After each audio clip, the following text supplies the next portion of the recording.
Welcome to Jersey Reads the Classics, an audiobook podcast delving into the finest works of our literary masters.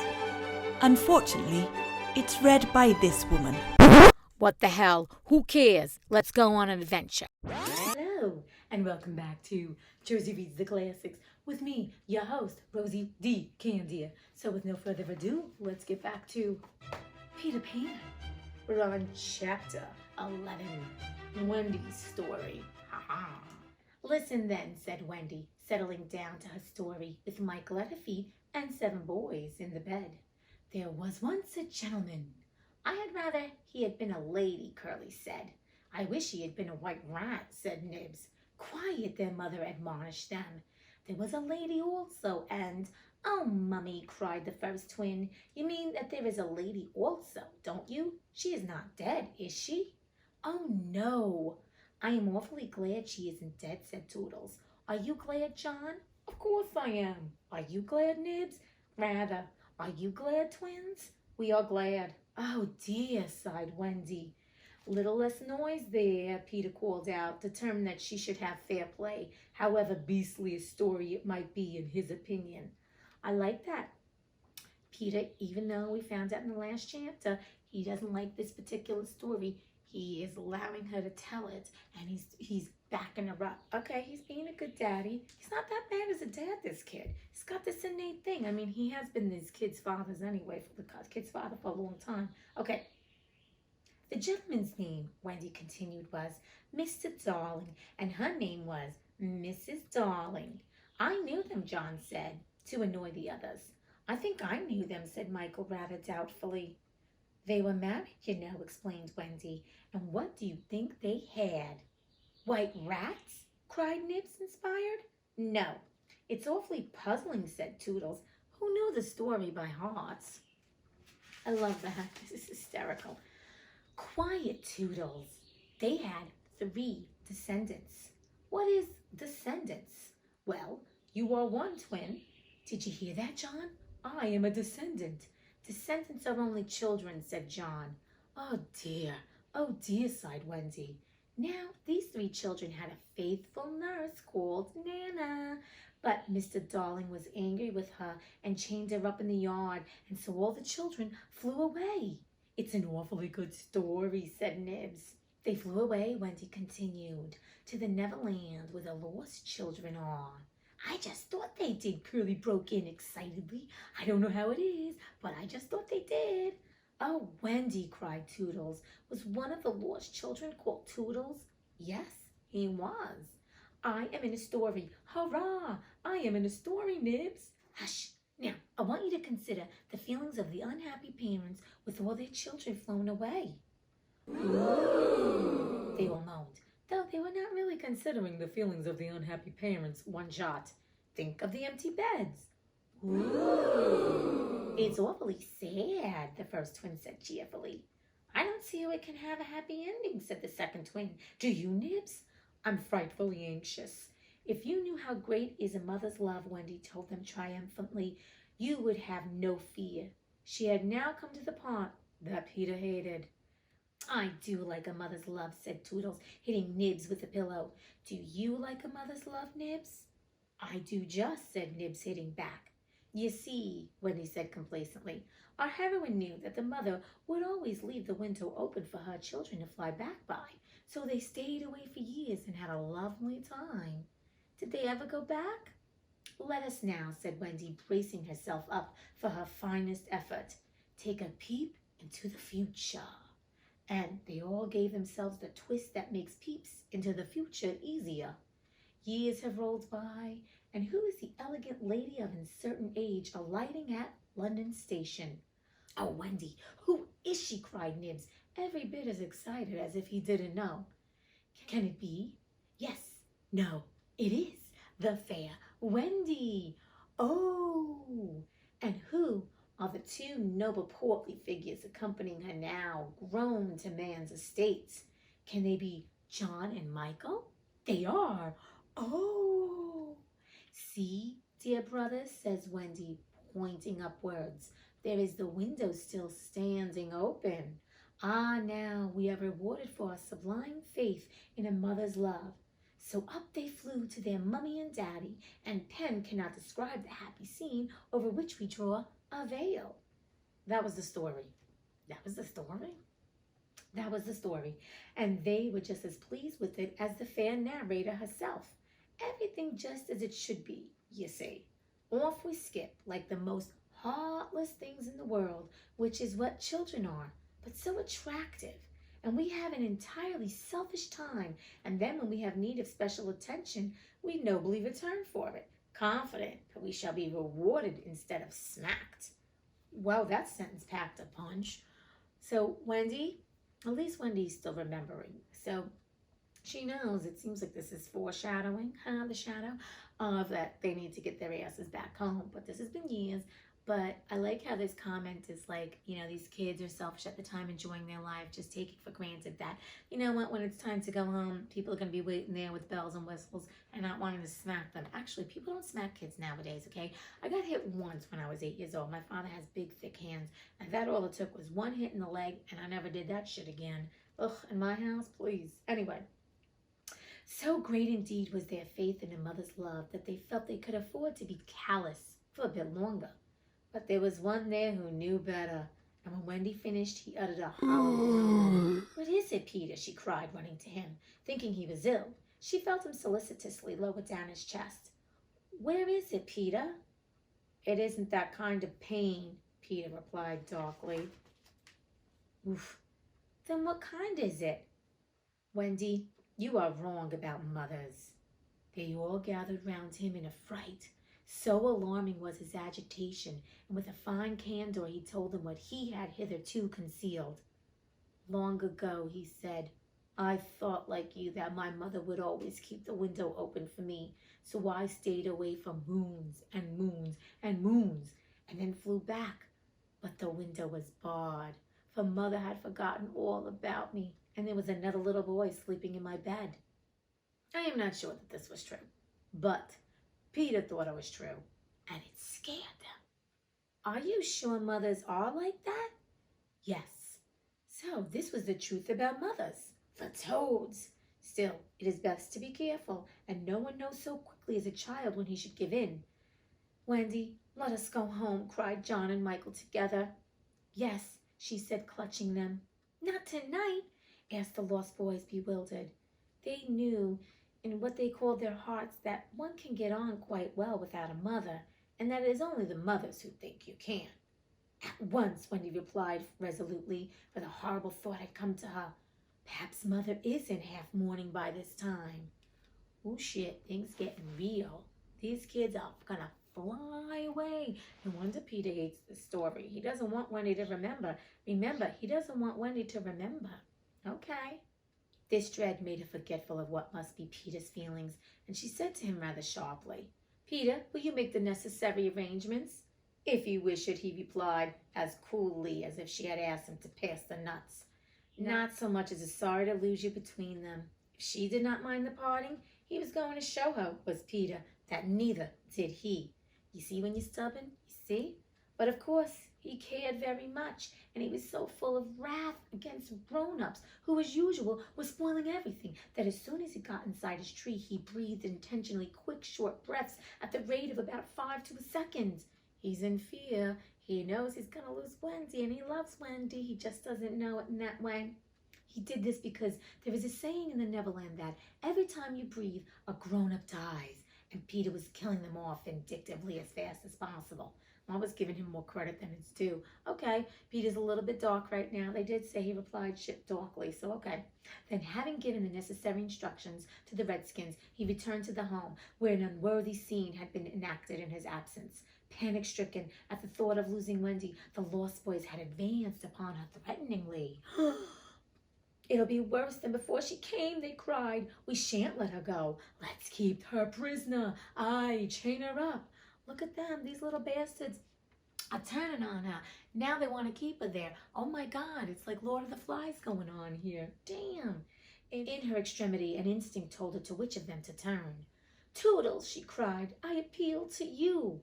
Was it not strange? She appealed to Toodles, quite the silliest one. Grandly, however, did Toodles respond. For that one moment he dropped his silliness and spoke with dignity. "I'm just Toodles," he said, "and nobody minds me. But the first who does not behave to Wendy like an English gentleman, I will blood him severely." Toodles, you're a stand-up lost boy. I love it. Toodles has always been her favorite, even though he shot her in the heart, but he's always been a stand-up kid. He's got good moral character, this one. He drew back his hanger, and for that instant his sun was at noon. The others held back uneasily. Then Peter returned, and they saw at once that they would get no support from him. He would keep no girl in the Neverland against her will. "Wendy," he said, striding up and down, "I have asked the Redskins to guide you through the wood, as flying tires you so." "Thank you, Peter." Then he continued in the short, sharp voice of one accustomed to be obeyed, "Tinker Bell will take you across the sea. Wake her, Nibs." Wow, this is becoming like a business transaction, huh? Kind of scary what happens. Nibs had to knock twice before he got an answer, though Tink had really been sitting up in bed listening for some time. Of course she does. She eavesdrops. What else is she doing in her boudoir with her embonpoint? "Who are you? How dare you? Go away," she cried. "You ought to get up, Tink," Nibs called, "and take Wendy on a journey." Of course, Tink had been delighted to hear that Wendy was going, but she was jolly well determined not to be her courier, and she said so in still more offensive language. I'm sorry, I can't help it. I just love the fact this little bitch just is cursing up a storm constantly. Then she pretended to be asleep again. "She says she won't," Nibs exclaimed, aghast at such an insubordination, whereupon Peter went sternly toward the young lady's chamber. "Tink," he rapped out, "if you don't get up and dress at once, I will open the curtains, and then we shall all see you in your negligee." Wow, this made her leap to the floor. "Who said I wasn't getting up?" she cried. In the meantime, the boys were gazing very forlornly at Wendy, now equipped with John and Michael for the journey. By this time, they were dejected, not merely because they were about to lose her, but also because they felt that she was going off to something nice to which they had not been invited to. Novelty was beckoning to them, as usual. Crediting them with a nobler feeling, Wendy melted. "Dear one," she said, "if you will all come with me, I feel almost sure I can get my father and mother to adopt you. Oh, Wendy girl, they didn't even know if they could have you as a baby and afford you. Now they're going to have all these other kids. I don't think so, girl. This ain't no Brady Bunch, you know what I'm saying? Yeah, this ain't no Brady Bunch at all." The invitation was meant specially for Peter, but each of the boys was thinking exclusively of himself, and at once they jumped with joy. "But won't they think us rather a handful?" Nibs asked in the middle of his jump. "Small kid." "Oh, no," said Wendy, rapidly thinking it out. "It will only mean having a few beds in the drawing room. They can be hidden behind the screens on first Thursdays." "Peter, can we go?" they all cried imploringly. They took it for granted that if they went, he would go also, but really scarcely cared. Thus children are ever ready, when novelty knocks, to desert their dearest ones. Ain't that the truth? You see, Peter's been raising them for moons and moons and moons and moons, taking care of their asses, and now they get this offer to go live with Wendy, Michael, John, and their family, and the darlings and Nana. They're like, "Peace out, Peter. Okay, see ya. Wouldn't want to be ya." You know what I'm saying? Nice thanks they give to Peter. "All right," Peter replied with a bitter smile, and immediately they rushed to get their things. "And now, Peter," Wendy said, thinking she had put everything right, "I am going to give you your medicine before you go." She loved to give them medicine, and undoubtedly gave them too much. Of course, it was only water, but it was out of a bottle, and she always shook the bottle and counted the drops, which gave it a certain medicinal quality. On this occasion, however, she did not give Peter his draught, for just as she had prepared it, she saw a look in his face that made her heart sink. "Get your things, Peter," she cried, shaking. "No," he answered, pretending indifference. "I'm not going with you, Wendy." "Yes, Peter." "No." To show that a departure would leave him unmoved, he skipped up and down the room, playing gaily on his heartless pipes. She had to run about after him, though it was rather undignified. "To find your mother," she coaxed. Now, if Peter ever had quite a mother, he no longer missed her. He could do very well without one. He had thought them out and remembered only their bad points. "No, no," he told Wendy decisively. "Perhaps she would say I was old, and I just want always to be a little boy and to have fun. But Peter, no." And so the others had to be told. "Peter isn't coming." "Peter not coming?" They gazed blankly at him, their sticks over their backs, and on each stick a bundle. Their first thought was that if Peter was not going, he had probably changed his mind about letting them go. But he was far too proud for that. "If you find your mothers," he said darkly, "I hope you will like them." The awful cynicism of this made an uncomfortable impression, and most of them began to look rather doubtful. After all, their faces said, were they not noodles to want to go? "Now then," cried Peter, "no fuss, no blubbering. Goodbye, Wendy." And he held out his hand cheerily, quite as if they must really go now, for he had something important to do. She had to take his hand, and there was no indication that he would prefer a thimble. "You will remember about changing your flannels, Peter?" she said, lingering over him. She was always so particular about their flannels. "Yes." "And you will take your medicine?" "Yes." That seemed to be everything, and an awkward pause followed. Peter, however, was not the kind that breaks down before other people. "Are you ready, Tinker Bell?" he called out. "Aye, aye." "Then lead the way." Tink darted up the nearest tree, but no one followed her, for it was at this moment that the pirates made their dreadful attack upon the redskins. Above, where all had been so still, the air was rent with shrieks and a clash of steel. Below, there was dead silence. Mouths opened and remained open. Wendy fell on her knees, but her arms were extended toward Peter. All arms were extended to him, as if suddenly blown in his direction. They were beseeching him mutely not to desert them. As for Peter, he seized his sword, the same he thought he had slain Barbecue with, and the lust of battle was in his eye. Oh, okay, I know I keep saying this, but every chapter that's like a happy chapter becomes a kind of like, holy shit, what the hell is going to happen? I mean, we knew the pirates were coming. Obviously, we're not even, well, I think we're halfway done with this book, but that's not the point. Oh my God, I'm on the edge of my seat. I mean, we all know the pirates going to capture these little fuckers, but once again, everything seemed like there was resolution, right?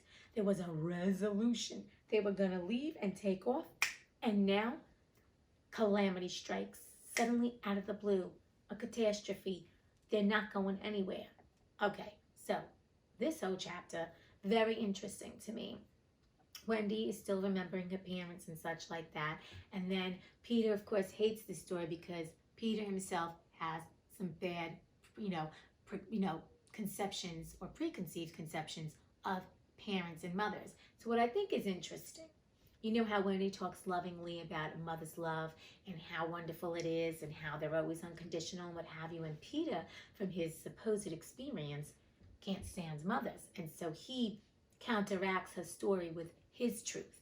And think about it. In life, do you ever feel when you want to do something different, which is kind of out there or kind of different than what the norm, the herd is doing, right? Or what the sheeple are doing. People will tell you, "Oh, don't do that. That's very difficult. Oh, I tried that once. It was a horrible experience. Oh, no, you're never going to make it because 1 in 1 million make it." And it's kind of like the same concept, right? People take their own experiences or their preconceived notions of something and put it on you as if it's your truth. And then you're kind of like, wait a second, they're right maybe. Only 1 in 1 million people make it. Or, oh my God, I'm sure I'm going to hate it because this person told me they hated it and I'm friends with them. So of course I'm probably going to hate it. I mean, they wouldn't lie to me. And it's not like they're lying. It's not like they're purposely trying to tell you something that not to do. I think it just comes down to it's their perspective. So let's think about this. Or have you done that to somebody where someone wanted to do something and because of your only preconceived notion or you want to protect them, you're like, don't do it. And I'm not talking about dangerous shit, okay? I'm talking about, stepping out of the path and going after a dream. Like, I'm an actor, I'm a singer, so I'm doing something that's very difficult. Of course it's difficult. But at the end of the day, it's like, I tried other careers. I tried everything and it didn't make me happy. So for me, it's like, I rather, love what I'm trying to do and you never know what's going to happen. It can be one moment, whatever, but do it on my own terms and live my life and my adventure on my own terms than, be miserable living in fear and sticking down and like saying, no, I'm not going to do it because everybody tells me it's so impossible to do. So I would like you to think about, are there things that you've been wanting to do and the reason you're not doing it is because somebody told you that you shouldn't do it. And this is not your own fear. It's from someone else's perspective and also someone else's misconception. And I'm not even talking about leaving your job and what have you, things like this. I'm just saying in life, like if there's something that you've always wanted to do, I don't know, take a knitting class, go hiking, I don't know, whatever that is. But you won't do it because not that you're afraid, but because someone else told you of that experience that they had, or they think that experience. And question it, because our fears, most 9 times out of 10, are from our childhood or from other people. You know, when we were kids, we don't know the difference between, like, we had to be told, don't touch that iron, right? Don't touch the stove, it's hot. So as a kid, you're always exploring, like, that's what babies do. Hello, they don't know. Hello. And the parents like, no, no, no. And the kid's like, but then the kid sometimes will be like, yeah, I'm going to test it. And then it's like, oh, okay, yeah, it's hot. Now, I'm not saying do stupid shit like that, but that's what children do. The point is this, though. It's like your own life. Like, you want to do something, yet someone's going to tell you, no, don't do it. I heard it's really crappy, or I did it and I hated it. But you need to find out for yourself. If it's your dream, your passion, or something you feel compelled to do, it's really on you, my friends. Yes, as an adult now, you can discern, like, okay, that's not my issue. I want to do this. So what if, you know, Claire, Michael, whomever doesn't want to do it or told me this? It doesn't mean that's my truth. And the thing is this, when you believe that shit, like, oh yeah, they said it was terrible, and you go and do it, then you might find that it is terrible because you walked into that situation with this preconceived notion that it's going to be terrible. Or you do it and say, screw it. I've been wanting to do it, and I'm going to have no expectations. We talked about expectations, and just have a grand time and just do it because I want to do it and I feel compelled to do it. So I'm going to encourage you. Think about the things that you've been afraid to do your whole life, not because you're afraid, because of somebody else telling you it was not the thing to do. And it was their fears, or vice versa. If you put that on your children, if you have children, or a friend of yours, and think about it. And once again, it's not done with malice. It's just done with protection and what have you, and it's someone else's experience. And remember, someone else's experience is not your experience. So please think about the things that you really would like to do.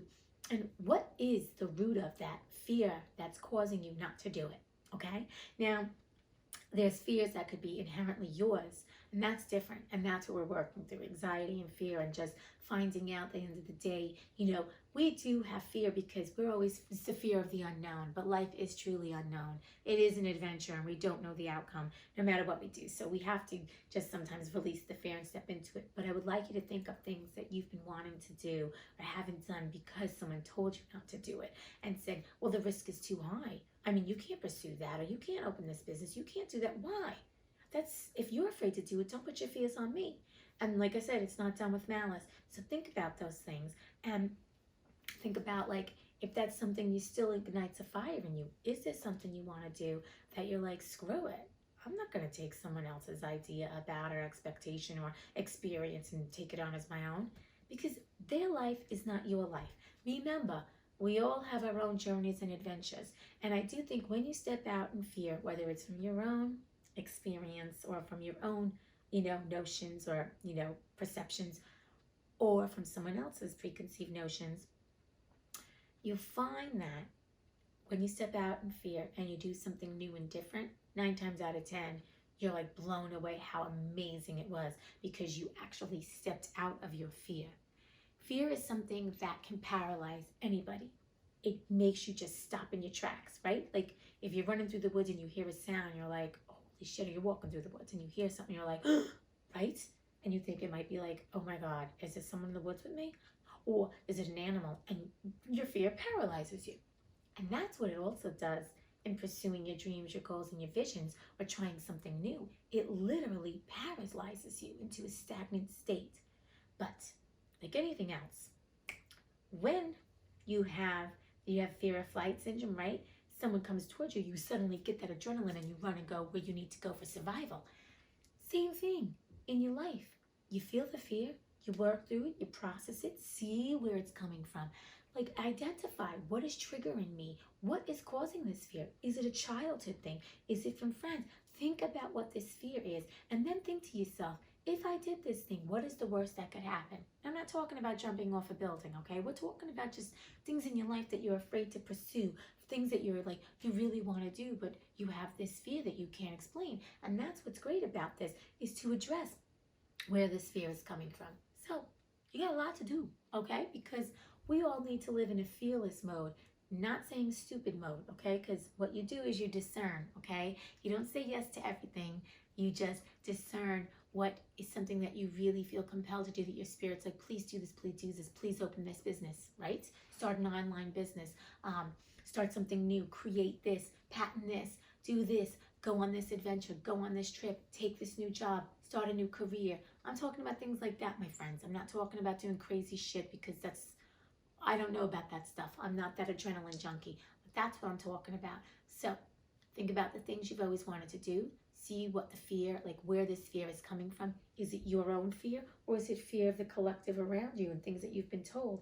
And then address it for yourself. And then let all that stuff go. Start releasing the fear. And if that thing is still there, you want to start that new career, you want to start a new business, start coming up with a plan, okay? This is the time, my friends. We are right now in a very tumultuous time, and none of us know, let's be honest, on the collective, what's going to happen. So if not now, when? At this point, get clear with yourself. This is the time to take the things and to get clear and to find that inner peace and serenity, and then start executing what you're going to need to execute to get where you want to be. All right. It always comes down to that, my friends. You know what it does? It comes down to finding the strength within, finding your self-love and self-worth. Because when you have that self-love and self-worth, and you do all this work and release fear and anger and doubt and all this worry, what happens is you have all this self-love and self-worth that you go after everything. You go after your dreams, and you say, why not me? Why can't I be successful? Like Jeff Bezos with the Amazon, right? I think that's him. You know, people start out with $1 and a dream. I'm not saying always, but I know a lot of people can tell you, well, it's capitalistic America. It's very hard to get started, but if you're passionate about something, really passionate, and you follow through on it, and you're persistent, and you're resilient, let me tell you, you don't know where it's going to go. I have been in and out of show business for 40 years. I have had every career under the sun, and I've tried it all. But what I will say is this, I keep coming back to my passion. I love to entertain, I love to make people laugh, and I also love to inspire people. Now, I'm doing this on my own. I'm not getting paid. This is just a passion project, and I'm doing it while under quarantine. I had this idea before the quarantine and all this other stuff, and the way I look at it is I'm just putting out there. I'm just telling the universe I'm doing whatever it is I need to do for myself, because I find this to be a passion project, and whatever's going to happen is going to happen. But at least I know I've thrown my hat in the ring, right? You got to do it. You got to try. And I didn't know how to do, like, I'm doing this. You know, I do this as a podcast, Jersey Reads the Classics. I just decided to do the video version because, I like to record. I like to edit. I like to do this shit. So why not? And I'm kind of funny. You know what I'm saying? So that's my point. Follow your dreams. Stop listening to other people. Stop giving in to other people's fears, other people's notions, other people's perspectives, and get clear with yourself. And live fearlessly. And throw your hat in the ring.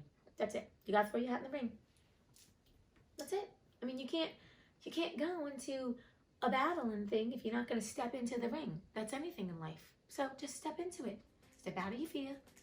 Step into your self-love, self-worth, and just do it. Like Nike says, just do it. All right. You're doing it. I'm doing it. Let's all do it collectively. Let's change this shit up. Because if we all start following our passions and putting that vibration out, that each and every person is living in their joy and doing their passion projects, let me tell you something. It increases the vibration of the planet, and things change. The collective changes for the better. So let's be part of that collective that changes for the better. Let's be the doers. Let's be the pioneers. Go out there. Follow your dreams. I love you. Peace. Until we meet again. Adieu.